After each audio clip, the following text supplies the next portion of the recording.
শুভ সকাল বন্ধুরা। আজকের সংবাদ শিলচর সোমবার 10 মার্চ 2025 25 ফাল্গুন 1431।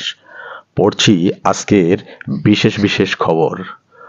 আজ বাজেট, কাল 900 কোটির ঋণ। মিনি বিশ্বকাপ জিতল ভারত। মুখ্যমন্ত্রী সকাশে পদ্মশ্রী কার্তিক মহারাজ। 6 জনকে অসম সৌরভ, 16 ব্যক্তি প্রতিষ্ঠানকে অসম গৌরব প্রদান। নীতিশকে নিয়ে জল্পনার মধ্যেই মুখ খুললেন তেজস্বী। নারকীয় ধর্ষণ, লাঠি হাতে ঢাকার রাস্তায় নারী ব্রিগেড। মেয়েদের ধর্মান্তকরণের সাজা মৃত্যুদণ্ড। আইন আসছে মধ্যপ্রদেশে, লাভ জেহাদ বিরোধী আইন জরুরি, ফড়নবিস। এবার বিস্তারিত। কোনো দলের সঙ্গেই মিত্রতা করবেন না কংগ্রেস। পঞ্চায়েত নির্বাচনে প্রদেশ কংগ্রেস কোনো দলের সঙ্গেই থাকবে না, একথা ঘোষণা করেন প্রদেশ কংগ্রেসের কার্যকরী সভাপতি তথা বিধায়ক জাকির হোসেন শিকদার। আসন্ন পঞ্চায়েত নির্বাচনে রাজ্য পর্যায়ে কোনো দলেরই সঙ্গেই মিত্রতা করতে আগ্রহী নয় কংগ্রেস দল। অবশ্য জেলা বা ব্লক স্তরে মিত্রতা করতে চাইলে প্রদেশ কংগ্রেসকে আগেই জানাতে হবে।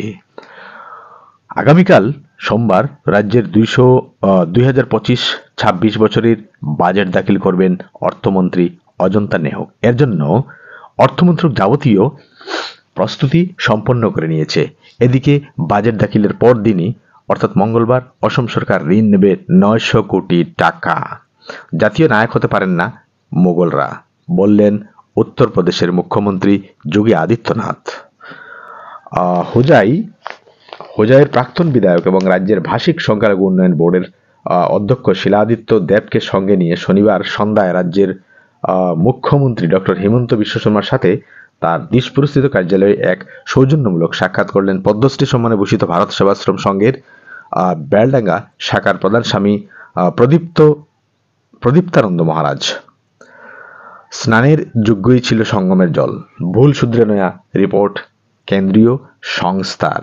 মহাকুম্ভের বিষয়ে বার্তাটি।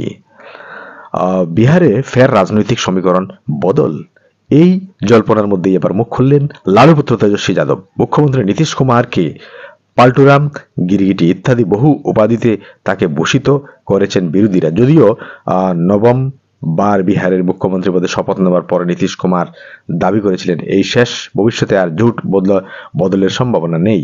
তিনি আরও বলেছিলেন, যেখানে ছিলাম সেখানেই ফিরে এলাম। কিন্তু তাতেও নীতিশ কুমারকে নিয়ে জল্পনা বন্ধ হয়নি। যেমন ভোটের মুখে ফের তার শিবির বদল নিয়ে নানা রকম কথাবার্তা শোনা যাচ্ছে। আগের চেয়ে আরও বেশি মাত্রায় হিন্দুত্বের রাস্তায় হাঁটার বার্তা দিলেন মধ্যপ্রদেশের মুখ্যমন্ত্রী মোহন যাদব। বিগত বেশ কয়েক বছর ধরে জোর করে ধর্মান্তরণের বা লাভ জেহাদের বিরুদ্ধে সরব হয়েছে বিজেপি। তবে এবার জোর করে ধর্মান্তরণের অভিযোগ উঠলে অভিযুক্তকে মৃত্যুদণ্ডের সাজা দিতে কড়া আইন আনতে চলেছে বিজেপি শাসিত মধ্যপ্রদেশ সরকার। বিজেপি তথা এনডিএ শাসিত মহারাষ্ট্রেও এবার আসতে চলেছে লাভ জেহাদ আইন। এই আইনের খুবই প্রয়োজনীয়তা রয়েছে বলে জানিয়েছেন মহারাষ্ট্রের মুখ্যমন্ত্রী দেবেন্দ্র ফড়নবিস। কুচবিহার রাজপ্রসাদ ও কুচ রাজাকে নিয়ে এক ফানি ভিডিও বানিয়ে বিপদে পড়লেন অসমের অ্যাকশন স্টার টিম নামে ভিডিও ক্রিয়েটারের কর্মকর্তারা। দিন কয়েক আগে প্রদেশী কুচবিহার শহরের কোচ মহারাজার রাজপ্রাসাদে গিয়ে এক রিল তৈরি করে ওই টিমের সদস্যরা। এবার তাদের বিরুদ্ধে নোটিশ যায়।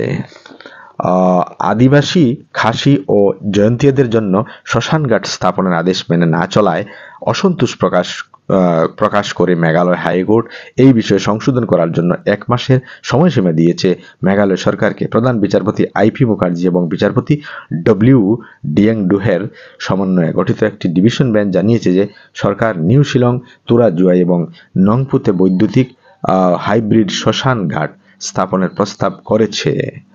শেষ হলো আজকের সকালের বিশেষ বিশেষ খবর। আপনারা ভালো থাকবেন, সুস্থ থাকবেন। ধন্যবাদ।